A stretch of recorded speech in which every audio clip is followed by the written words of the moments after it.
The letter hit the dirt at Louis Dalton's boots before he even had a chance to speak. Susanna Kingsley stood on the porch of her farmhouse with her arms crossed and her jaw set like ironwood, and her eyes were burning with something that wasn't quite fury and wasn't quite grief, but was an ugly, complicated mixture of both. The evening light carved shadows across her face, and Louis could see the exhaustion written into every line of her. The kind of exhaustion that doesn't come from a single bad day, but from years of fighting alone, of being betrayed by circumstances and men and the hard, indifferent land itself. "You were leaving," she said, and her voice was low and precise, like a blade that had been sharpened too many times. "I found the letter in your saddlebag. I wasn't snooping. Your bag fell off the post and it slid right out." Louis looked at the folded paper in the dust. He didn't pick it up.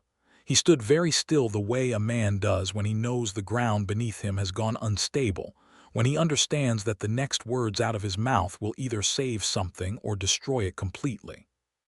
"Susanna," he started. "Don't," she held up one hand, "don't you say my name like that. Don't you use that voice on me, Louis Dalton, because I am not one of your roadside towns that you pass through and leave behind without a second thought." Behind her, through the open window, he could hear the sound of children moving inside the house, little boots on wooden floorboards, a young voice asking something in a muffled, sleepy tone. And something cracked open inside Louis Dalton's chest that he had kept sealed shut for a very long time, something he had told himself he would never allow to crack open again because cracks let things in, and things that got in eventually became the kinds of things that could ruin a man. "I wasn't running," he said. "The letter says different." Her voice broke on the last word, just barely, just enough for him to hear it, and she hated herself for it. He could tell. She pressed her lips together and looked out toward the darkening prairie as if she could will the tremble out of her expression through sheer force of will. "That letter is from a man I owe a debt to," Louis said. "A debt that has nothing to do with wanting to leave this place. But I'll tell you everything, Susanna. Every word. Every piece of the dark past I've been carrying around like a stone in my chest. But you have to let me tell it." She looked at him for a long time. The wind moved through the grass with a dry, whispered sound. "Then you had better start at the beginning," she said at last. And so he did. The beginning was 3 months earlier, on a Thursday in late September of 1878, when Louis Dalton rode into the small town of Harrow Creek, New Mexico Territory, on a chestnut mare named Scout that he had won in a card game in Tucson and had been riding ever since. He had no plan for Harrow Creek specifically. He had no plan for any place specifically. That was the shape of his life at that point, and he had long since made a kind of uneasy peace with it. Harrow Creek was not an impressive town. It had one main street with a general store, a livery, a saloon called the Silver Drum, a small post office that doubled as the telegraph office, and a church that looked like a stiff wind might take it down before the winter did. There were perhaps 200 souls spread across the town itself and the surrounding homesteads, and most of them looked at Louis the way people always looked at a stranger riding in from nowhere with no particular destination in his eyes. Cautious, assessing, waiting to see if he was trouble. He tied Scout at the post outside the general store and went in for supplies. Flour, salt, dried beans, a tin of coffee.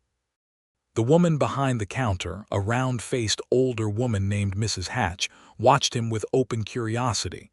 Passing through, she asked. "More or less," Louis said, which was what he always said. "We don't get many drifters this time of year. Most sensible people are settling in before the cold comes."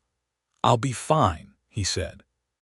He was paying for his goods when the door opened, and a boy of about 7 came barreling in at speed, nearly colliding with Louis's knee, and pulled himself up short with the kind of desperate full-body brake that only small children can manage. He was dark-haired and brown-eyed and had a cut on his chin that looked fresh and was going to need cleaning. "Sorry, mister," the boy said with complete sincerity. "No harm done," Louis said. Behind the boy came a girl who was perhaps 9, with the same dark hair and a more composed expression, one that already had a hint of the weariness in it that Louis would later come to understand was the inheritance of children who had grown up too fast. She put her hand on the boy's shoulder. "Thomas, you nearly knocked the man down," she said. "I said sorry, Clara," Thomas said. And then their mother came through the door, and Louis Dalton, who had not been stopped by anything in a very long time, found himself stopped. Susanna Kingsley was 28 years old, tall and slender with the kind of bones that would still look elegant when she was old, dark hair that she kept pinned up though pieces of it were always escaping, and eyes the color of good, dark earth after rain. She was carrying a heavy sack of grain on her hip like it weighed nothing, because she had been carrying heavy things for long enough that her body had simply reorganized itself around the task. She was wearing a plain brown dress that had been mended in at least 3 places that Louis could see, and she moved through the doorway with the focused economy of someone who had 17 things to do and 15 minutes to do them in. She didn't look at Louis at first. She set the grain on the counter and began telling Mrs. Hatch what else she needed, going through a list from memory with the precision of someone who has learned that forgetting one item means a 12-mile round trip to correct the mistake. Louis picked up his goods, nodded at Mrs. Hatch, and was at the door when Thomas said, very loudly and with the devastating honesty of a 7-year-old, "Mama, that man doesn't have a hat." Louis stopped. He was aware that he did not, in fact, have a hat. His last one had blown off a canyon rim 3 days ago, and he hadn't yet replaced it. Susanna Kingsley turned and looked at him for the first time, and her expression was the strangest combination of exhaustion and something almost like amusement, quickly suppressed, the ghost of a smile that she had apparently decided she couldn't afford. "Thomas," she said. "It's a true thing," Thomas said.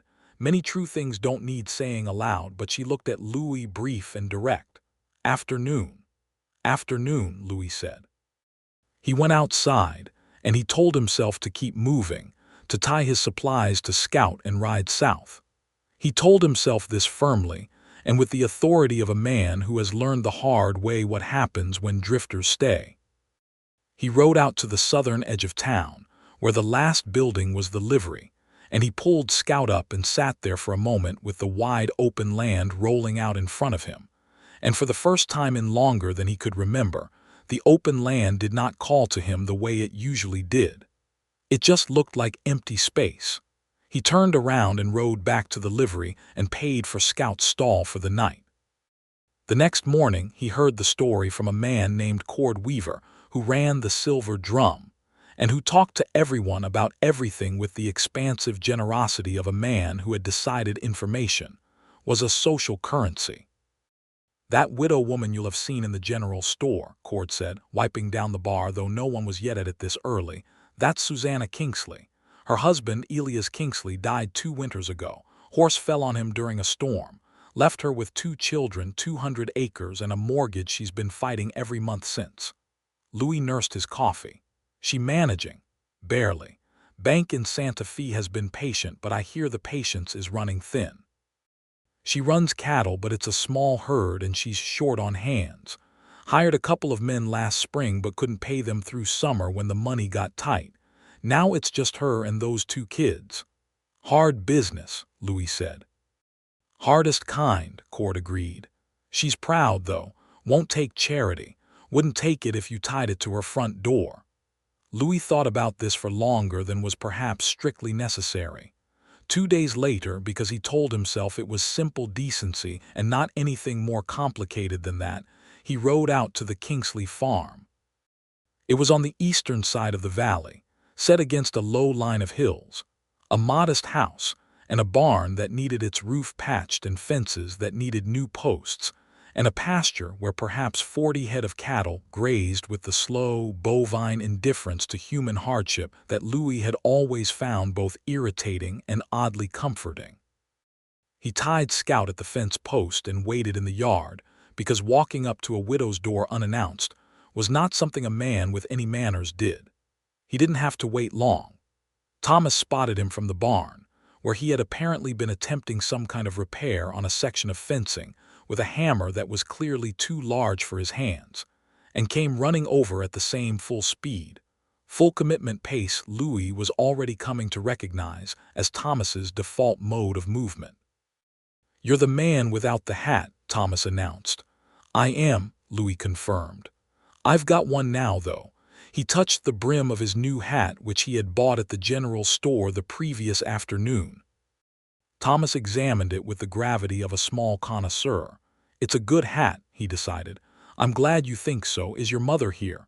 "She's in the south pasture fixing a section of fence. Clara's in the house doing lessons." Thomas tilted his head. "What do you want?" "To ask if she needs any work done around the place." Thomas considered this. "She always needs work done. There's always something breaking or needing fixing or needing doing." He said this without self-pity, just as simple factual information. "She doesn't like asking for help, though."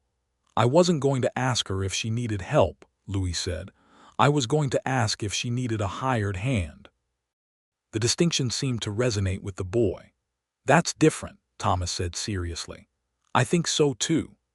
Thomas led him around to the south pasture where Susanna was, in fact, working on a section of broken fence with the focused, grim energy of someone who has already been at it for too long and knows she has further still to go. She had her sleeves rolled to the elbow and her hair was half down, and she was wrestling a new post into the ground with a technique that was effective if not graceful. She heard them coming and straightened and looked at Louis without surprise, because Susanna Kingsley, Louis would come to learn, very rarely showed surprise. She had trained herself out of it the way you train yourself out of other luxuries. "Mr. she started. "Dalton," he said. "Louis Dalton." "Mr. Dalton." She looked at him with those dark, direct eyes. "What can I do for you?" "I was going to ask you the same thing," he said. "I'm looking for work. I know cattle and horses and I'm handy with repairs. I'm not looking for much in the way of wages. A place to sleep and meals would do me for a start." She didn't say anything for a moment. He could see her thinking it through with the careful, exhausted precision of someone who had learned to think everything through 3 times before committing to it, because the consequences of wrong decisions had been landing squarely on her shoulders for 2 years and there was no one else to absorb them. "Why?" she asked. "I beg your pardon. Why would you work for almost nothing? You're not from here. You don't owe me anything. Why would you settle for room and board when you could hire yourself out somewhere that pays properly?" It was a fair question, and she deserved a fair answer. "I've been riding for a while," he said. "I'm tired." "This valley looks like a good place to stop for a spell." She studied him. "Where are you from?" "Originally, Kentucky. I've been a lot of places since then." "Do you have family?" "No." "References? Anyone I could write to who would speak to your character?" He thought about it honestly. "I could give you a name or two in Tucson, men I've worked for. I'm not a thief and I'm not a drunk and I don't get into fights unless someone else starts them. I can't prove any of that to you today. You'd have to take it partly on faith." She looked at him for another long moment, and then she looked at Thomas, who was standing beside Louis with the expression of someone who has already decided his verdict and is waiting for the rest of the world to catch up. "He came to offer to work, Mama," Thomas said helpfully, "not to ask for charity." The ghost of that same almost smile crossed Susanna Kingsley's face, and she turned back to the fence post. "I have a room in the barn," she said. "It's nothing fancy. There's a cot and a stove. Meals are at 6 in the morning and 6 in the evening. Sundays we go to church, and afternoons are hours to rest. You'll work what needs working and report to me on what you find needs doing. Wages will be fair if the harvest goes well. If it doesn't, we'll negotiate." "That's fair," Louis said. "One more thing," she said, and she looked at him again over her shoulder with an expression that was unambiguous. "My children are my primary concern in every decision I make. If I ever feel, for any reason, that your presence here is anything other than straightforward and appropriate, I will ask you to leave immediately and you will do so. Are we clear?" "Perfectly clear," Louis said. She gave him a brief nod and went back to the fence post, and Louis Dalton, who had not had a home in 11 years, took a step toward something he had not been looking for and did not yet have a name for. He settled into the barn room that first evening and sat on the cot in the lamplight and told himself, firmly and very clearly, that this was a temporary arrangement. A few weeks, perhaps. long enough to rest Scout and let his own road-worn bones recover. He was not going to become involved in the complicated, tender, precarious life of Susanna Kingsley and her children. He was going to do the work, eat the food, sleep in the cot, and move on before he became something that someone depended on, because Louis Dalton had learned a long time ago that the worst thing you could do was become something someone depended on when you were not the kind of person who could be depended on indefinitely. He believed this completely. He started that same evening by fixing the roof of the barn, because he could see it needed doing before the first serious rain came, and by the time the sun was down, he had patched the worst of the gaps with boards from a scrap pile he found behind the structure. He worked in the quiet and the dark with a lantern hung on a nail, and he was aware in a peripheral way of the light in the farmhouse windows going through its evening sequence, the warm yellow of the kitchen lamp, the cooler light of a candle being carried through the upper rooms, the gentle extinction of each light as the household went to bed. He thought about what Cord Weaver had said. Elias Kingsley, a horse falling in a storm, 2 children, 2 years alone. He thought about how you carry something like that. How you get up in the morning and make the list and work the list and go to sleep and get up again and do it all again, day after day, because you have 2 children watching to see whether the ground is still stable or whether it's going to give way again the way it already gave way once. He thought about this, and then he deliberately stopped thinking about it, blew out his lantern, and went asleep. The first week was simple and procedural. Louis assessed the property with the methodical eye of a man who had worked enough different kinds of land to know quickly what needed urgent attention and what could wait.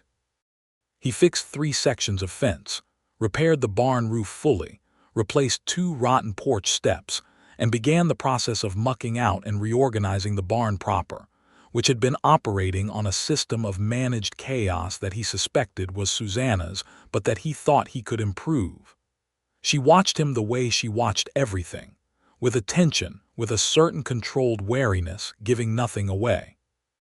On the 4th day he was in the corral working with a young mare that Susanna had described as difficult when Thomas appeared at the fence rail, chin propped on the top bar, watching with enormous eyes. "What are you doing?" Thomas asked. "Letting her get used to me," Louis said. He was standing very still in the center of the corral while the mare moved around him in agitated circles. "She bites," Thomas said knowledgeably. "She's scared," Louis said. "Animals bite when they're scared, usually." Thomas thought about this. "People do too, kind of," he said. "Not actually bite, but do mean things." "That's true," Louis agreed. The mare slowed slightly, her circles getting marginally less agitated. "Papa used to work horses like that," Thomas said, and his voice was perfectly conversational and absolutely heartbreaking. Standing still in the middle, he said horses understand stillness. "They do," Louis said carefully. "I don't remember him very much," Thomas said. "I was 5 when he died. Clara remembers more." Louis didn't say anything. He had learned that sometimes the best thing you could do was simply be present without filling the space with words. "Do you think I'll remember more when I'm older?" Thomas asked. "Sometimes that happens," Louis said. "Sometimes you remember things you didn't know you remembered." Thomas was quiet for a moment, watching the mare. She had slowed to a walk now, her ears tilted inward, the furious energy bleeding gradually out of her. "She's calming down," Thomas said with quiet astonishment. "She is," Louis agreed. "Can I come in?" Louis hesitated, then looked at Thomas's face and saw there something that was too sincere and too eager to deny. "Come through the gate slowly," he said. "No quick movements. Just walk over and stand next to me." Thomas came through the gate with a concentration so intense it was almost comical, every movement deliberate, and came to stand beside Louis in the center of the corral. They stood together and the mare circled once more and then stopped and looked at them with her dark, liquid, cautious eye. "Now what?" Thomas breathed. "Now we wait," Louis said quietly. They waited. The mare took 1 step toward them, then another, her nostrils wide and working. Louis felt Thomas practically vibrating beside him with suppressed excitement and was privately impressed with the boy's control. The mare stretched her neck and sniffed Thomas's extended hand, and Thomas let out a breath so full of pure, uncomplicated joy that Louis felt something shift behind his sternum that he could not immediately account for. "She's smelling me," Thomas whispered. "She's deciding if you're trustworthy," Louis said. "Am I?" Thomas asked, only half joking. "Looks like it," Louis said, because the mare had taken another step forward and was now allowing Thomas to stroke her nose with 2 careful fingers. That evening at supper, Thomas told the story of the mare with an enthusiasm that swept away the usual quiet formality of the meal. Susanna listened with the full attention she gave everything, her eyes moving between her son's animated face and Louis's quieter one, and Louis caught her expression twice in moments when she thought he wasn't looking, an expression that was complicated and private, something she wouldn't have chosen to show if she'd known he was watching. Clara, who was 9 and serious and had her mother's directness, said, "How do you know so much about horses?" "I've spent a lot of time around them," Louis said. "Did you work a ranch?" "For a while." "Several different ranches in several different places." "Why didn't you stay?" Clara asked. There was a small pause at the table. "Clara," Susanna said quietly. "It's a fair question," Louis said. He looked at Clara, who looked back at him steadily. "I'm not sure I had a good enough reason to stay anywhere back then," he said. "I kept thinking the right place was somewhere ahead." Clara considered this. "Did you find it?" she asked. "Not yet," Louis said. "Maybe." He wasn't sure why he said the last part. He regretted it slightly, because Susanna looked at her plate with a careful blankness that meant she had heard it and was deliberately not reacting. And Louis had already learned that Susanna's deliberate non-reactions were often louder than other people's most expressive moments. After supper, he went back to the barn and he sat on the cot, and he told himself again, firmly, that this was temporary. October came in with cold mornings and golden afternoons, and the work on the Kingsley farm settled into a rhythm that Louis found unexpectedly steadying. He had always thought he needed movement, forward motion, the next horizon to keep himself from whatever it was that lived in the stillness and waited for him to stop long enough to catch up.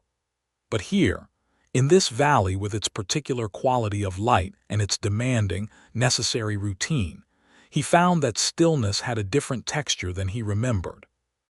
He worked the cattle and the fences and the barn and the house repairs, and when there was time left over he worked with the horses, and Thomas was almost always somewhere nearby, sometimes helping, sometimes watching, sometimes talking with the inexhaustible conversational energy of a boy who has been somewhat starved of adult male company and has a great many observations he has been storing up.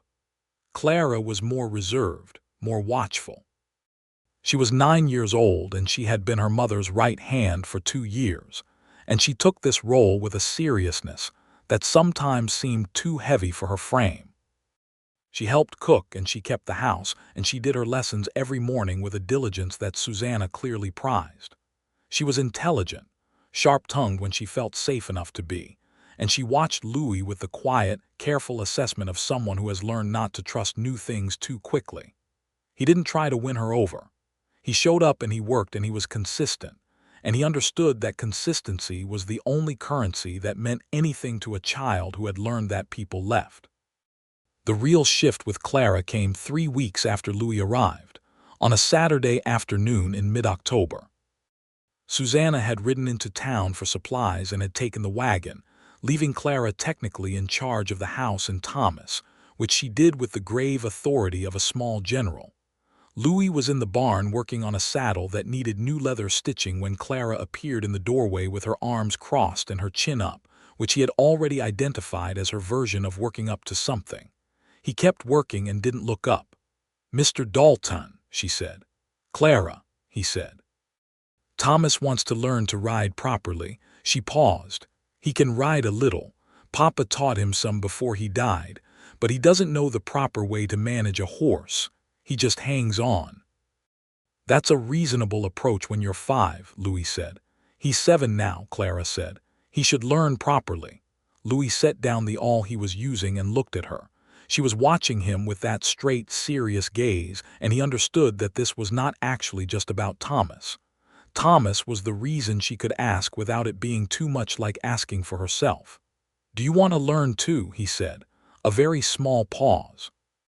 "I'm 9, she said, as if this settled the matter in some direction Louis couldn't quite identify. "I know," he said. "I asked if you wanted to learn." She looked at the floor for a moment, and then she looked back at him with something that was almost defiant. "Yes," she said. "All right," Louis said. "Saturday afternoons, both of you." He saw relief move through her and get quickly contained. "Mama should know about it," she said, which was both practically sensible and a way of covering herself emotionally, he thought, a way of making it official and therefore less like something she had allowed herself to want just because she wanted it. "Of course," Louis said. When Susanna came back that evening and he told her, she was quiet for a moment, wiping her hands on a cloth by the kitchen basin, her back to him. "They'll need proper instruction," she said. "I don't want them picking up bad habits." "I'll teach them right," he said. She turned. Her expression was doing that complicated, private thing again. "I know you will," she said, and the simplicity of it was somehow more affecting than elaboration would have been. He went back to the barn. He lay on the cot and stared at the ceiling and thought about Clara saying yes with that mingled defiance and longing, and about Thomas's face when the mayor had sniffed his hand, and about Susanna's simple "I know you will," and about how a man who had not had anything to protect or tend to in 11 years was now apparently in the middle of a life so full of tender, specific, necessary things that he could already feel the shape of the loss that would come when he left. And something in him said, quietly and with terrible clarity, "So don't leave."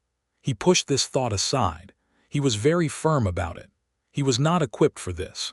His dark past was not the kind of thing you brought into a life like this, into a household this fragile and this full of people who had already been broken once by loss. He pushed it aside and went asleep. On the first Saturday of the lessons, Louis brought both children to the paddock after morning chores and started from absolute first principles. Not because he thought they knew nothing, but because he understood that proper foundations were what separated a confident rider from a scared one, and he intended for neither of these children to be scared of anything they didn't need to be scared of. He showed them how to approach a horse, how to move into the animal's field of vision, how to let it smell your hand, how to read the ears and the stance for signals about mood. Thomas already had some instinct for this from the work with the difficult mare, and Louis watched him put that instinct to use with a quiet satisfaction he kept to himself. Clara was more tentative than Thomas at first, which surprised him until he realized that Clara's caution was not fear but care. She didn't want to do it wrong. She approached everything with that same focused seriousness, and when she learned how to do it correctly, she executed it with a precision that was honestly impressive. By the end of the first session, both children could walk their horses on a lead with good control, and Thomas had done a walking circuit of the paddock that was, for a first time, quite decent. Susanna watched from the fence for part of it, leaning on the rail with her arms folded, and when Louis glanced at her, she looked away and said nothing. But her face had that softened quality around the edges that he was beginning to recognize as the look she wore when she was moved by something and didn't want to show it. The sessions became the anchor of each week. Thomas progressed quickly, with the fearless physical confidence of a boy who wants something badly enough to absorb any number of small failures on the way to it. Clara progressed with a slower, more deliberate precision, and she was perhaps the better natural rider of the two in the end, her communication with the horse quieter and more sophisticated than her brother's exuberant approach. Outside of the lessons, Louis watched Susanna manage her farm with a competence that was genuinely remarkable given the resources she was working with. She knew her cattle by disposition as well as by marking. She understood the land cycles and drainage patterns and the particular quirks of the wells.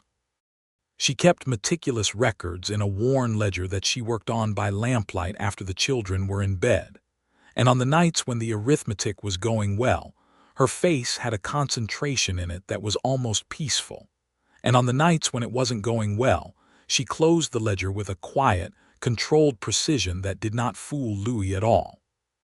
He was present for several of those evenings, because some nights she asked him to sit at the kitchen table and go over the cattle records with her, a practical task that had nothing romantic in it, and yet was somehow one of the most intimate things Louis had done with another person in a very long time.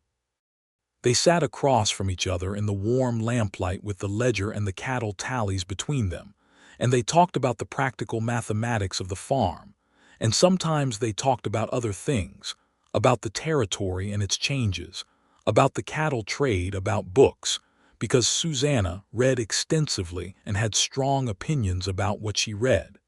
He learned things about her in these evenings. He learned that she had grown up in Missouri and had come west with Louis Kingsley as a 22-year-old bride, who had found the wide, harsh, extraordinary land of New Mexico Territory both terrifying and magnificent, and had decided firmly to be magnificent in return. He learned that she missed her sister, who was still in Missouri, with a specific seasonal grief that hit hardest in October, because October had been the month they always made preserves together. He learned that she had wanted to study, had wanted to read law or science, had grown up in a time and place that did not offer those options to women without extraordinary resources or extraordinary stubbornness, and that the stubbornness was there in abundance, but the resources had not been. He didn't share much in return, not yet. He answered her questions honestly but briefly, skating the surface of things, and she seemed to sense the hidden motive in his reticence and did not push, which was both considerate and, in its own way, a form of pressure. One evening in early November, when the cold had come down properly and they were sitting with cups of coffee after the children were in bed and the accounts were done, she said, without particular drama, "You're not going to tell me anything real about yourself, are you?" It wasn't quite a question. "I've told you things," he said. "You've told me facts," she said. "Kentucky, ranches, the road. Those aren't the same as telling me something real." He looked at his coffee. "Would you consider real? Why you left Kentucky," she said. "Why you never stayed anywhere, what you're afraid of." The lamp made a small adjustment, throwing the shadows differently across the table. "I'm not sure I know how to answer those questions in a way that would satisfy either of us," he said. "Then try answering them badly," she said. "Badly is still more than nothing." He was quiet for a long moment. Then he said, "I left Kentucky because of a woman, not the way you're thinking, not a love affair. My sister, she died." Susanna waited. "She was 17. She died in the spring of 1867, fever. I was 20 at the time, and I had been the one taking care of her since our parents died 3 years before that. I thought I had a handle on it. I thought if I worked hard enough and was careful enough I could keep her safe." He stopped. "I couldn't, Louis," Susanna said quietly. "After that I couldn't stay in the same county," he said. "There was too much of her in everything. So I left and I kept going, and eventually keeping going became the only way I knew how to live." The lamp light was steady and warm, and the wind was outside the house, and it was very quiet. "How long have you been keeping going?" she asked. 11 years, he said. She looked at him with those dark eyes, full of something that was not pity but was something adjacent to it, something warmer and less condescending. Recognition, perhaps. The acknowledgement of one person who has carried grief alone to another person who has done the same. "What was her name?" Susanna asked. "Della," he said. "Tell me about Della," she said, not asking him to go forward but to go backward, to the part that wasn't about the loss but about the person. And it was perhaps the most intelligent and generous thing anyone had ever said to Louis Dalton in 11 years of the road. So he told her about Della. About the girl who could name every bird in Kentucky by its song, and who could make anyone laugh even in the worst weather, and who had been, in Louis's estimation, one of the best people who ever lived. He talked for a long time, and Susanna listened the way she did everything, with complete, focused attention, and by the time the lamp needed oil and they both stood up to go to their respective beds, something between them had shifted so substantially that both of them were very careful not to acknowledge it directly because acknowledging it directly would require deciding what to do about it. November moved forward. The cattle work was quieter in the cold months, the rhythm of the farm pulling inward, focused on maintenance and preparation. Louis spent hours each day on the various structural repairs the property needed, a project that seemed inexhaustible because the farm had been running on deferred maintenance for 2 years, and there was no shortage of things that needed fixing. Thomas helped when he could and narrated everything he was doing as he did it, a running commentary that Louis found he had come to rely on without realizing it. Thomas's observations were sometimes brilliant and sometimes completely baffling, in the way of children who are processing the world at a rate that outpaces their experience. He had inherited his mother's directness and his own original exuberance, and he adored Louis with the frank, uncomplicated adoration of a small boy who had been looking for someone to show him things. Louis was aware of this, and it made him careful. He was warm and consistent and patient with Thomas, but he was careful not to step into a role that would deepen into something he wasn't certain he could sustain. He told himself this even as he found himself looking at Thomas's delight during the writing lessons and feeling something so close to fatherly pride that the word was unavoidable. The first real trouble came in mid-November, when a man rode out to the farm from Harrow Creek. His name was Gerald Frost, and he was the local representative of the Santa Fe Savings and Trust, which held the mortgage on the Kingsley property. He was a thin man with a careful manner and an expensive coat that looked wrong against the plain landscape, and he sat in Susanna's kitchen with his hat on the table and a document in front of him, and explained, in the practiced, gentle language of someone who has had this conversation many times, that the farm's mortgage payments were 4 months in arrears, and that the bank's patience, while extensive, was not infinite. Louis was in the barn and should not have been able to hear this conversation. But the kitchen window was slightly open and the wind was in the right direction, and he heard enough. He heard Susanna say, very quietly, "I understand the situation, Mr. Frost. I have always understood it. What I need is for the bank to understand that this is a productive property with a good season coming, and that foreclosure serves no one." He heard Frost say that the bank appreciated her position, but that $3,000 was a significant sum, and the timeline could not extend indefinitely. He heard the silence after that. After Frost left, Louis went on working and waited.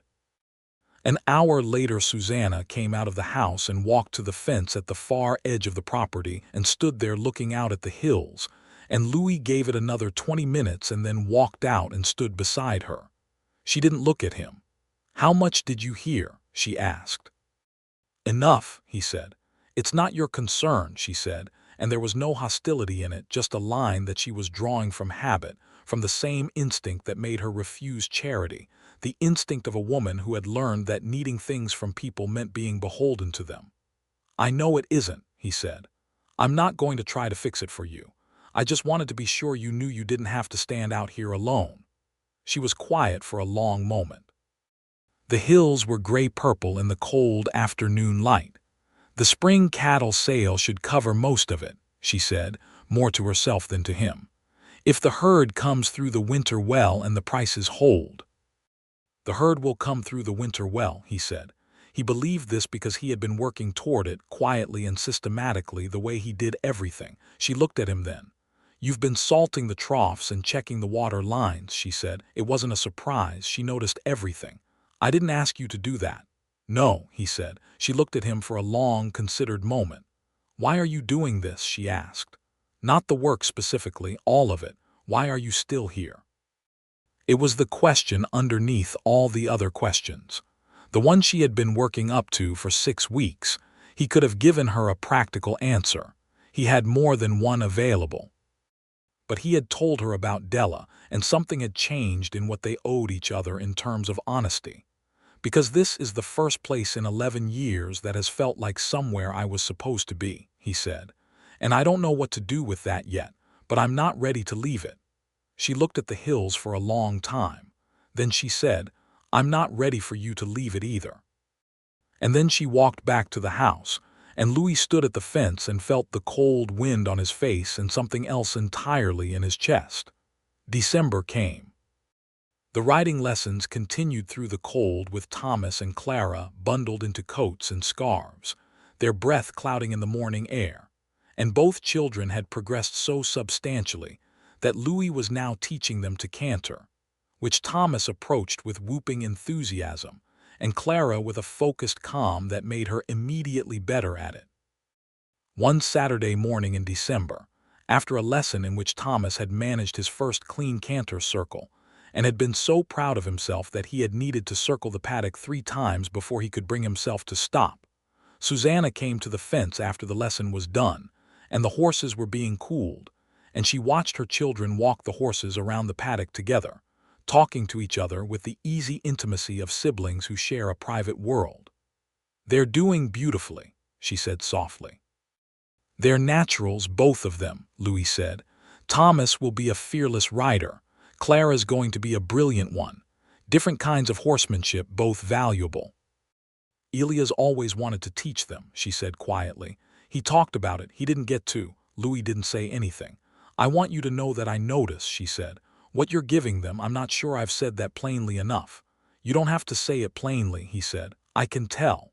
She looked at him then with a directness that was different from her usual directness, something more unguarded, and said, "I'm frightened." "Of what?" he asked. "Of this," she said simply. "Of the way this is starting to feel. I was careful after Elia's. I was very careful about not letting anything get close enough to hurt me again, because I have 2 children watching everything I do and I cannot afford to fall apart. And now something is getting close enough to hurt me again, and I am not sure whether I am glad or terrified." Louis turned to look at her. She was watching the children, not him, her profile precise against the gray December sky. "You're allowed to be both," he said. "Am I?" she said. "I'm frightened too," he said. "I haven't let anything get close enough to matter since I was 20 years old. I don't entirely trust myself to know how to do this without making a mess of it." She was quiet. "But I'd rather make a mess of it than not try," he said, "if that means anything." She was quiet for another moment, and then she turned and looked at him, and her eyes were very bright in the cold light, and she said, "It means something," and went to help Clara unsaddle her horse. He stood at the fence and felt the cold and the warmth and the terror, and the particular quality of happiness that he had forgotten existed, the kind that is inextricably braided with the possibility of loss, and is somehow more vivid for it. Christmas came to Harrow Creek in the austere, functional way of frontier Christmases, without excess but with genuine warmth. The church organized a supper, and Susanna brought food and the children sang, and Louis sat in a pew he had no particular claim to and felt the small, insistent pleasure of belonging somewhere, at least for an evening. After the supper, walking back to the farm in the cold, clear dark with his lantern and the children walking ahead and their breath making small clouds, Susanna walked beside him and their hands brushed twice in the dark, and neither of them moved away. On Christmas Day, she gave him a pair of good leather gloves that she had clearly made herself, working them at nights by lamplight, and he gave her a small journal he had found at the general store with a dark green cover and good thick pages, because she had mentioned once that she had filled her last journal and hadn't found a suitable replacement. She held it for a moment with both hands, running her thumb over the cover, and then she looked up at him with that expression she so rarely let him see, the one that had no guard over it at all. "Thank you, Louis," she said. "Merry Christmas, Susanna," he said. Thomas, watching from across the kitchen with the shining eyes of a child who has been following this particular subplot for several months, looked at Clara with a significant expression. Clara looked back at him and said, very quietly, "I know," with the tone of someone who has reached a verdict. January was hard. The winter pressed down on the valley in earnest with 2 significant snowstorms that tested the farm's preparations and the herd's endurance. And Louis worked in the cold with the focused intensity of someone who has decided that this place and these people are worth his best effort. He checked the cattle twice daily, kept the water from freezing, reinforced the barn against the wind, made sure the house had adequate wood. There were late nights by the kitchen fire when the work was done, and the children were in bed and Susanna and Louis sat in the warmth with their coffee and talked, really talked, the conversations ranging across years and continents and ideas, and Louis found in Susanna Kingsley a mind that moved in ways that surprised and delighted him, fast and lateral, and full of a curiosity that the hard work of her life had not managed to erode. He told her more about his past. Not all of it, not the darkest part, but more than he had told anyone. He told her about the ranches in Texas and Arizona, about the 2 years he had spent as a scout for the Army, which he described without pride, because he had seen things during those years that he was not proud of, the treatment of the Apache and Navajo peoples being among the things that sat heavily in his conscience. Susanna listened to this with the same careful attention, and said that the injustice of the whole enterprise sat heavily with her too, that the territory's history was written in a lot of pain that the official version preferred to gloss over. He told her about the card games and the brief periods of rough work, and the years when he had been drinking too much and the year he had stopped. He told her about the man named Claude Beaumont who had written to him, and who appeared in certain of Louis's darker memories as someone who had once been a friend, and had revealed himself to be something considerably less than that, someone who had used Louis's grief over his sister to manipulate him into a series of decisions he was not proud of. It was when he mentioned Claude Beaumont that Susanna became very still. "What did he use you for?" she asked. "Nothing violent," Louis said. "Nothing that got anyone killed. I want to be clear about that, but he used me as a courier for things I later understood were stolen. I was the face at the front of it, the innocent-looking drifter with no name who nobody questioned. I was young and I was in a dark place and I wasn't asking the right questions." "And you got out," Susanna said. "Eventually," he said. "When I understood what was happening, I stopped and I walked away, and I made sure, quietly, that the people who needed to know about Beaumont's operation had a way of finding out. But Beaumont has a long memory, and he is not a man who accepts being abandoned, even when what he's angry about is that you stopped helping him steal from people." "And this letter," Susanna said slowly. "Yes," he said. This was, of course, the conversation they had been building toward since the night on the porch, but now they were having it differently in the warm kitchen, sitting across from each other without accusation, just two people trying to understand something complicated together. "He wants money," Louis said. "He's calling it a debt, which from his perspective it may well be, though his accounting of what I owe him and mine are substantially different. He knows I've stopped somewhere, I'm not sure how, but he knows I'm not moving and he intends to collect from me whatever he believes I owe." "How much?" Susanna asked. $200, Louis said, "which I don't have." She was quiet. "Is he dangerous?" "He can be," Louis said carefully. "He's the kind of man who will use other people to be dangerous so that he himself stays clean. He won't ride out here and make a scene, he'll find another way." "What other way?" "He'll try to use you," Louis said. "Or the threat of you, it's what he does. He finds what someone cares about and he uses it as a trap. I should have told you this sooner. I wanted to handle it without involving you in my history, and I was wrong to think I could." Susanna looked at him steadily. "How long have you had this letter?" 3 weeks, he said. She took a breath. "You should have told me 3 weeks ago." "I know. That is the kind of thing we need to not have secrets about," she said. "If I'm going to trust you, and I need you to bring me the hard things, not just the easy ones." "You're right," he said. She drummed her fingers once on the table. $200, she said. "Susanna, I'm not asking you to. I know you're not asking," she said. "I'm thinking." She looked at the lamp. "After the spring cattle sale, if the prices hold, I'll have enough to cover the mortgage arrears and have some left.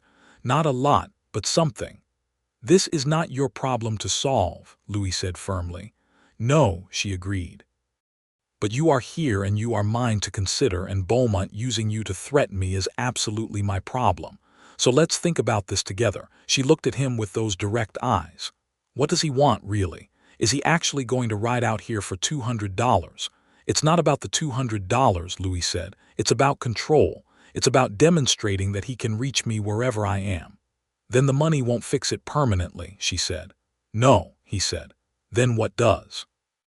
She asked. Louis leaned back in his chair and looked at the ceiling and then at the floor and then at Susanna. The sheriff in Santa Fe, he said. There's a man named Rawlings. He's been looking for sufficient evidence against Beaumont for 2 years. What I know and what I witnessed would likely be enough, combined with what a few other former associates could provide if they were willing to come forward. Are they willing? Susanna asked. I don't know, Louis said. I've been avoiding the whole thing. Because going forward means going back, she said quietly. Yes, he said. That is a trap, she said. He's counting on you not going forward because going forward costs you something. But staying hidden costs you something too. It costs you peace. It costs you being here without looking over your shoulder. He looked at her. Write the letter, she said. To Sheriff Rawlings. I'll help you write it if you need me to. You're sure, he said. You have children learning to ride in my paddock, she said, and there was something warm and fierce in her voice. I am not going to have a shadow over this farm and over their lives because we were too afraid of the cost. Write the letter. He wrote the letter. He wrote it that night, at her kitchen table, in his own handwriting, a clear and complete account of everything he knew and had witnessed relating to Claude Beaumont and his operations. And he named names and dates and places with the precision of a man who had spent 11 years trying to forget these things, and found that he remembered them completely. He signed it with his full name, Louis James Dalton, in the clear, deliberate signature of a man who has decided to stop running. Susanna sealed the envelope herself and put it on the table by the door to go to the post office in the morning, and she looked at him when she came back from setting it down with something on her face that was entirely new in his experience of her. Not just warmth, not just the guarded, carefully managed opening she had been allowing him for months, something full and undefended and direct. I have been falling in love with you, she said. I want you to know that. I haven't said it because I wasn't sure it was the right time, and I'm still not sure it's the right time, but I'm saying it because you just sat at my table and wrote the hardest letter of your life, and I thought if I didn't say it now, I might lose my nerve entirely. Louis stood up from the table. He crossed the kitchen and he stood very close to her, and she looked up at him with her chin set at that angle she had, that particular, characteristic angle of prepared resistance, except now there was no resistance in her eyes at all. I have been falling in love with you since the day I watched you carry a grain sack into Mrs. Hatch's store like it weighed nothing, he said. I have been fighting it because I thought my dark past was not something I had any right to bring into your life. Your past is not yours alone anymore, she said. We just put it in an envelope. We did, he said. He reached up and touched her face, and she turned her cheek slightly into his hand with the smallest, most private gesture, and then she stepped forward and her head was against his chest, and his arms were around her, and they stood in the warm kitchen in the lamplight while the winter pressed against the windows, and it was, Louis thought, the first time in 11 years that he had not heard the road calling. February brought a response from Sheriff Rawlings in Santa Fe. The letter was formal and thorough, and indicated that Rawlings had been building a case against Beaumont for considerably longer than 2 years, and that Louis's testimony was, in his assessment, the piece that made the case prosecutable. He asked Louis to come to Santa Fe to make a formal deposition, and he indicated that 2 other former associates of Beaumont had already come forward in the previous 6 months. It meant leaving for a week, maybe 2. This was the conversation Louis had with Susanna on a cold February evening, and it was not an easy one because the farm could not easily absorb his absence, and because leaving felt different now than it had ever felt before, felt like something with weight to it, like pulling against something rather than moving freely. Go, Susanna said, before he had finished explaining. Go and do this and finish it so it's done. "The cattle, I managed cattle for 2 years before you arrived," she said, not unkindly. "I will manage for 2 more weeks." "I know you can," he said. You're worried I won't be here when you come back," she said. The accuracy of this stopped him. "I'll be here," she said, and her eyes were steady and her voice was steady and she meant it completely.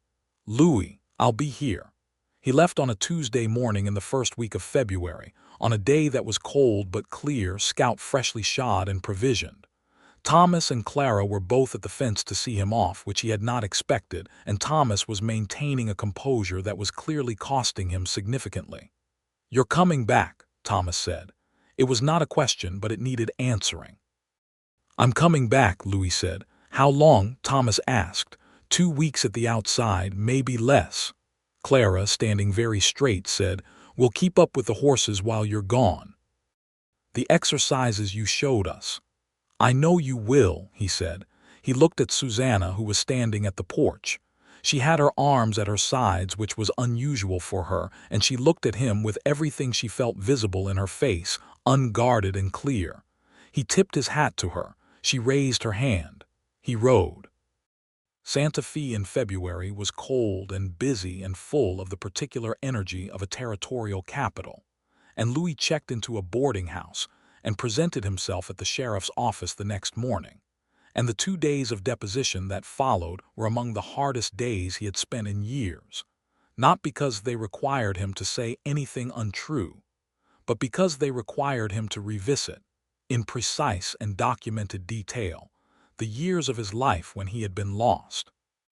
Sheriff Rawlings was a methodical and thorough man who listened and recorded and asked careful questions, and at the end of the second day, he shook Louis's hand and said that the territorial prosecutor had enough to move against Beaumont and that he should expect to be called to testify when the matter went to trial, probably in the spring. "Will he know it was me who came forward?" Louis asked. "He'll know someone did," Rawlings said. "But by the time he figures out specifics, he'll have more pressing concerns." Louis left Santa Fe on the 4th day, a day and a half ahead of schedule, because there was nothing in Santa Fe that needed him, and there was something in the valley outside Harrow Creek that did. He pushed Scout harder than was entirely fair, and made the ride in 2.5 days, and came down into the valley in the late afternoon of a Thursday, with the low winter sun making long shadows across the valley floor, and the Kingsley farm visible in the distance with its particular arrangement of roof lines, and the smoke from the chimney rising straight up in the still air. Thomas spotted him from a quarter-mile out. He could tell because there was suddenly a small figure running from the barn in his direction. Louis let Scout canter the last stretch of open ground, and Thomas was at the fence when he arrived, breathless and grinning with the full-face, total-body grin of a 7-year-old boy who has just had his confidence confirmed about something that mattered enormously to him. "You came back," Thomas said, not hiding the relief in it at all. "I said I would," Louis said, getting down from Scout. "I know," Thomas said, "but saying and doing are different, and you did it." He put his arms around Louis's waist before Louis had quite finished dismounting, a hug that was sudden and complete and thorough, and Louis put his hand on the boy's dark hair and felt the full weight of what he was holding. Clara came from the house at a more dignified pace, her expression composed but her eyes bright. She stopped in front of him and said, "Welcome back," in a voice that was carefully modulated and absolutely warm. "Thank you, Clara," he said. "How did it go?" she asked. "Well," he said, "I'll tell you all about it at supper." And then Susanna was there, coming down the porch steps, and he had been thinking about this moment for 9 days, and the actual moment was still better than what he'd imagined. She walked toward him with that direct, ground-covering stride that he loved, and she stopped in front of him and looked at him as if she was checking him over for damage, and then she said, quietly and privately in a voice just for him, "You look tired." "I'm home now," he said. She blinked. Just once, very quickly. "Yes," she said, "you are." Spring arrived in the valley with the sudden, total commitment of the New Mexico Territory's version of the season, the gray turning green with remarkable speed, the air warming and the cattle moving to the new grass, and the whole farm rising into a higher energy.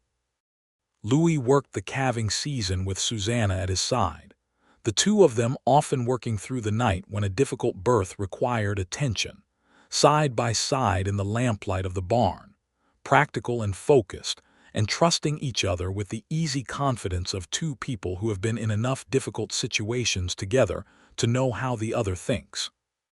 There were 23 new calves by the end of April, a good number, a healthy number, and on the morning of the last calving Susanna sat on a hay bale and put her face in her hands for a moment, not out of distress, but out of the specific relief that comes when something you have been dreading turns out all right. Louis sat beside her and put his arm around her, and she leaned into him, and they sat there in the sweet, animal-warm smell of the barn, with the new calf trembling in the straw in front of them. "We did it," she said. "We did," he agreed. She turned her face to his, and in the warm lamplight of the barn on an April morning in 1879, Louis Dalton kissed Susanna Kingsley for the first time, a kiss that was unhurried and complete, and said everything they had been building toward since September. Outside the barn, if either of them had been paying attention, they would have seen Thomas and Clara standing at the barn door at a respectful but undeniable distance, and they would have seen Thomas pump his fist with a suppressed exclamation of triumph and Clara cover her smile with one hand. The spring cattle sale went as well as Louis had believed it would. The herd had come through the winter in excellent condition, the calves added substantially to the numbers, and the prices in the territory were strong that spring. Susanna sold 42 head at a price that covered the mortgage arrears in full and left a working margin besides, and she came out of the transaction office in Harrow Creek with a receipt in her hand, and an expression that Louis had never seen on her face before, something lighter and less defended than anything he had seen from her, as if she had been carrying a stone so long that she'd forgotten what it felt like to put it down.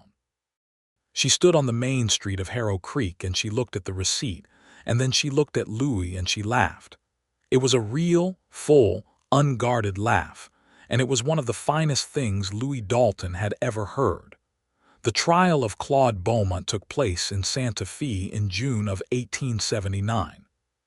Louis testified for 2 days, and he was thorough and accurate and did not embellish or minimize, and Beaumont sat at the defense table and looked at him with the controlled fury of a man who is aware that his grip on the situation has finally and completely slipped.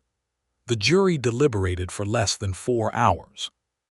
Beaumont was convicted on multiple counts of fraud and conspiracy and was sentenced to 7 years in the territorial prison. Walking out of the courthouse in the June sunshine, Louis stopped on the steps and looked up at the sky for a long moment. He was not sure what he expected to feel. What he actually felt was a kind of stillness. Not emptiness. Stillness. The particular quality of attention that has been present for so long that its absence creates a kind of new silence. He took the stagecoach back to Harrow Creek because he did not want to be away for the time it would take to ride, and Susanna met the stage in the afternoon with the wagon and both children. And when he climbed down from the stage, Thomas launched himself at Louis with his customary lack of subtlety, and Clara said, with careful precision, "We're glad you're back," which from Clara was the equivalent of an exuberant declaration. Susanna didn't say anything at first. She looked at him, checking again for damage, assessing, and then she seemed satisfied with what she found, and she stepped forward and took his hand in both of hers. And Louis held her hand and stood in the main street of Harrow Creek in the June afternoon sun, and felt that the thing he had come for when he hadn't been looking for anything was here, and was going to stay, because he was going to let it. It was, perhaps, the most significant decision of his adult life. Not because it was dramatic. Because it wasn't.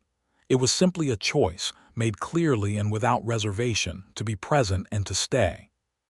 He asked Susanna to marry him on a Sunday evening in July, on the porch of the farmhouse where he had found the letter at his feet, and everything had nearly broken. He had thought about elaborate gestures and discarded them as inconsistent with who he was, and what he had instead was honesty, direct and unadorned. "I know I'm not the easiest man in the world to have committed to you," he said.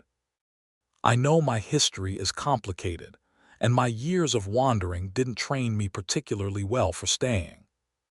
But I have been here 10 months, and in those 10 months I have found the clearest sense of purpose I have had since I was 19 years old, and it lives here on this farm and in your kitchen and in that paddock with your children, and I am asking you, as directly as I know how, if you will let me stay here, permanently, as your husband." Susanna stood very still in the evening light with the same controlled expression he had known from the beginning, except that now he could read it completely. He knew what lived under all that control, and he waited.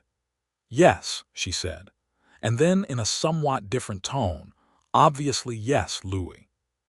I've been wondering when you were going to get around to it." He laughed, properly and genuinely, and she laughed too, and it was the best sound he knew. They were married in September of 1879, exactly 1 year after Louis had first ridden into Harrow Creek on a chestnut mare with no plan and no hat. The ceremony was in the church that looked like the wind might take it down, performed by the minister, who had been curious about Louis for months, and performed the service with evident satisfaction, as if he had seen this particular outcome coming, and was pleased to have been right. Half the town was there, because Harrow Creek was the kind of place where a wedding was community business and no one passed up the opportunity. Cord Weaver from the Silver Drum was there. Mrs. Hatch from the general store was there. The neighboring ranchers and farmers were there. Gerald Frost, the bank representative, was there with his wife and seemed, to Louis's private amusement, almost as relieved as anyone. Thomas served as a kind of informal ring-bearer with the gravity of a boy who has been given an important task and intends to execute it flawlessly. And he did execute it flawlessly, though he then spent most of the ceremony standing beside Louis rather than his mother, which was not strictly orthodox, but which no one seemed to mind. Clara stood beside her mother, and she was composed and dignified, and her eyes were bright. And at one point when the minister was saying the important words, she reached up and took her mother's hand, and Susanna took Clara's hand and held it. And Louis saw this and felt the full, complicated, overwhelming weight of what he was joining. Not just a woman, but a family, a specific and complete and deeply loved family, and it was the most complete thing he had ever felt. After the ceremony in the churchyard, with the September sunlight warm and golden and the reception tables set up in the open air and everyone talking and the smell of food and the sound of a fiddle starting up somewhere, Thomas tugged Louis's sleeve, and when Louis bent down he said in a very serious and private voice, "Are you going to stay forever now?" "Yes," Louis said. Thomas thought about this. "Good," he said, "because I have a lot more to learn about horses." Louis laughed. "You do," he said. "And you're going to be very good. Are you going to teach me to rope next?" Thomas asked. "Absolutely," Louis said, "and track, if you're good." "I'm already good," Thomas said without any particular modesty, which was so accurate that Louis couldn't argue with it. The first winter of their marriage was different from the previous winter in ways that were difficult to articulate precisely, but that Louis felt in every moment of every day. In the way the house was different when it contained a life he was fully part of. In the way the cold felt different when there was warmth to come back to that was unambiguously his own. In the way the mornings had a different quality when he woke up beside Susanna, and the day was going to begin with both of them in it. They worked the farm together, and they talked together, and they argued sometimes, because two people with strong minds and strong wills who are both committed to honesty will argue, and their arguments were real and sometimes sharp and always resolved, because both of them had decided that resolution was not optional. Susanna started writing in the green journal he had given her for Christmas the previous year, and she wrote in it every night without telling him what she was writing, which he respected completely. He caught a glimpse once of her handwriting filling the pages with a dense, energetic script, and he thought that whatever she was putting in there was something she needed to put somewhere, and whatever it was hers. She told him, one evening in December, that she was expecting. She told him simply and without ceremony, sitting across the kitchen table from him with her coffee, looking at him with those direct eyes, and he looked back at her and felt something so large that it had no clean edges, something that expanded past the borders of what he thought he could contain. "Are you all right?" she asked. "I am extraordinarily, completely all right," he said. She smiled then, the full, real smile she gave rarely, and that he had been accumulating like something precious since the first day he had seen its ghost on her face in Mrs. Hatch's general store. Thomas and Clara were told the following Sunday morning after church, and Thomas's response was to immediately begin constructing an argument for why the baby should be named after him, which Clara dismissed with a withering authority that had clearly been in development for some years.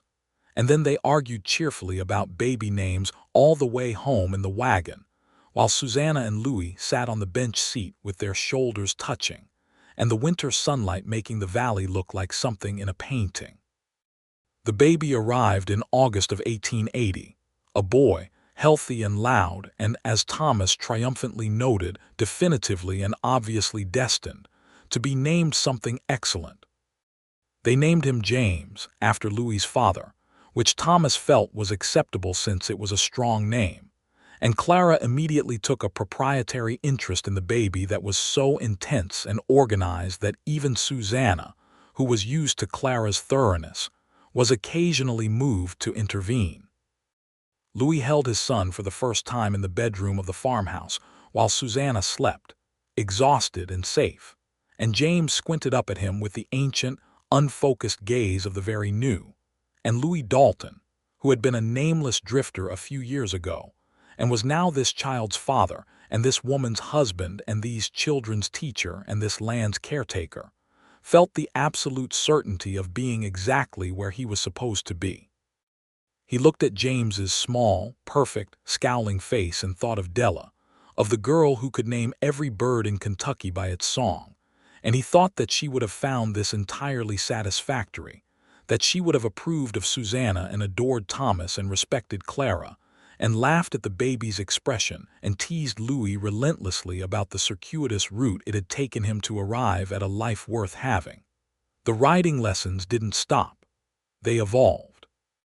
Thomas was now 8 and genuinely skilled, and Louis worked with him on the finer points of cattle work, teaching him to cut and rope with the patience of someone who understands that these are not just practical skills but a language, a way of communicating with the land and the animals, and the work that constitutes a real life. Thomas learned with the same total body commitment he brought to everything, eating failure without drama and celebrating success with unmodified joy.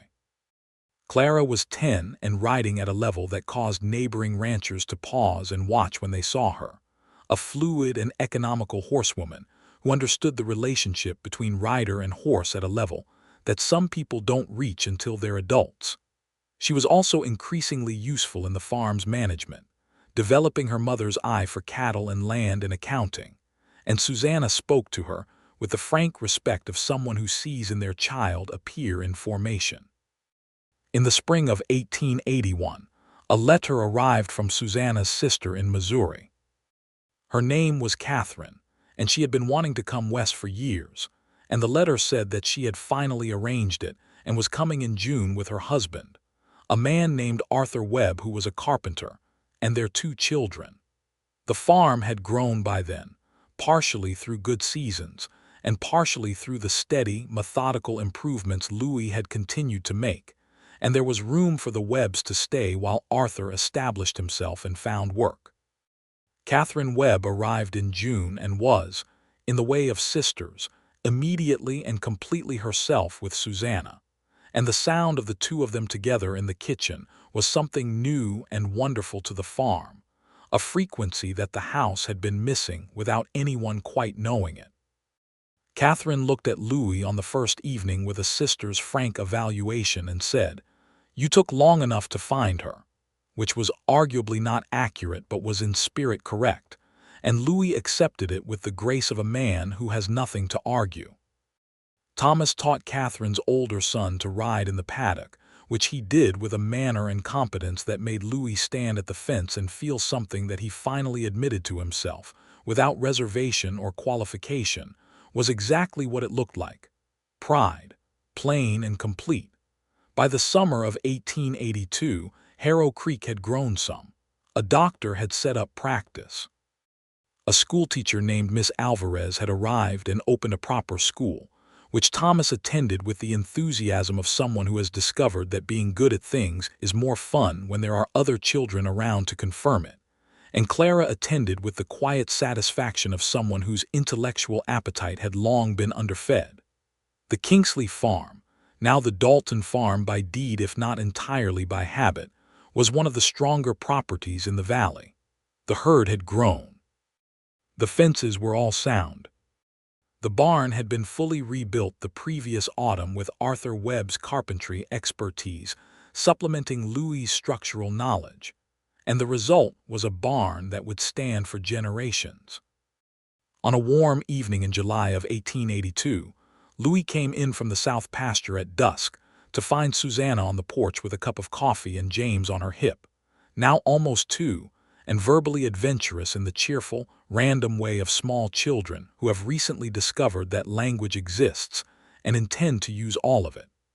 Thomas and Clara were in the yard in the last of the light, doing something that appeared to involve a rope and 2 fence posts and a theory about knots. Louis tied his horse and came up to the porch and took James from Susanna's hip, because James reached for him when he came, which was still one of the most consistently moving things in his daily life, and he stood on the porch with his son and looked at the valley in the dusk light with all its particular colors. "Good day?" Susanna asked. "Good day," he confirmed. "Water levels are up in the South Creek, herds looking strong. Mrs. Hatch told me in town today that old Henderson Place went to a buyer from Texas," Susanna said. "More cattle coming into the valley." "Good for the market," Louis said. "Might be good for the school too, more families." James grabbed Louis's collar and announced something with great confidence in a language that was approximately English. "I know," Louis told him seriously.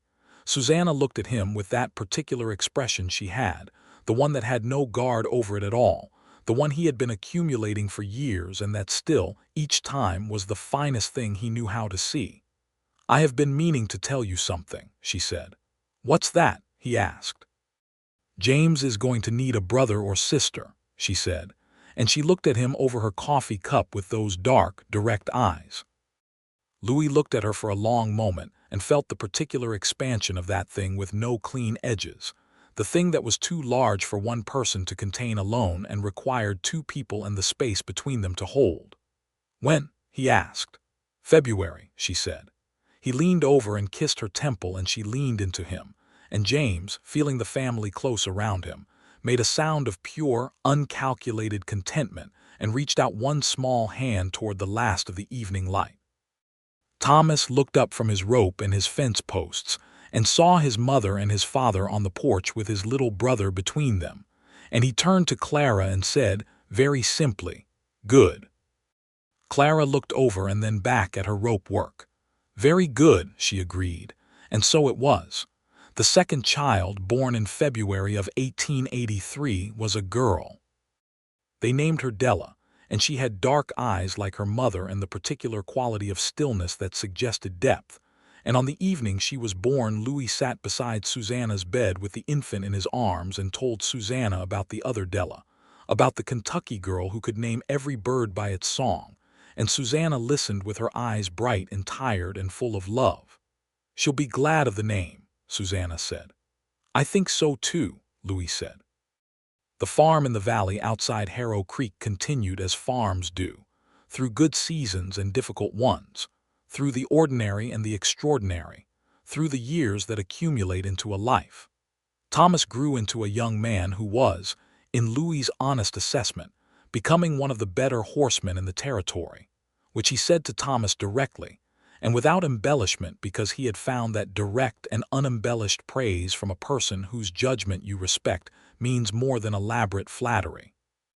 Clara grew into a young woman of formidable intelligence, who corresponded with the teachers at the Albuquerque school, and who, at 15, announced with her characteristic composed directness that she intended to become a teacher herself, and that she fully intended to teach somewhere that needed good teaching, and that she would welcome anyone's support in this endeavor, and their opposition was noted but not relevant. Susanna told her, without hesitation, that she would have her full support. Louis told her she had his too, and added that she was going to be very good at it. Clara said thank you in the voice she used when she was more moved than she intended to show, and went back to her books with a new quality about her, something more settled, as if the confirmation had put the last piece in place. James learned to ride. Of course he did. He was 4 years old and absolutely certain of himself in the way of children raised in security, and he approached the horse in the paddock with the open-handed, fearless confidence of someone who has been told his whole life, by example, that the world is manageable if you meet it squarely. He was not as naturally gifted as Clara, or as instinctively bold as Thomas. He was his own thing, careful and deliberate and very thorough, and he didn't stop until he got something right. Little Della sat on the fence rail and watched with her steady eyes, and she was 3 years old and already had the look of someone keeping track of everything. She would learn to ride too, in her turn, on a Saturday morning that felt much like many other Saturday mornings, with the light coming at an angle through the paddock dust and the smell of hay and horse and morning air. And she sat on the gentle gray mare that Thomas had helped select for her, and she looked straight ahead between the horse's ears with an expression of absolute concentration and perfect calm. And she did not grip the saddle horn, because she had seen 4 other riders, and knew that gripping the saddle horn was not how it was done.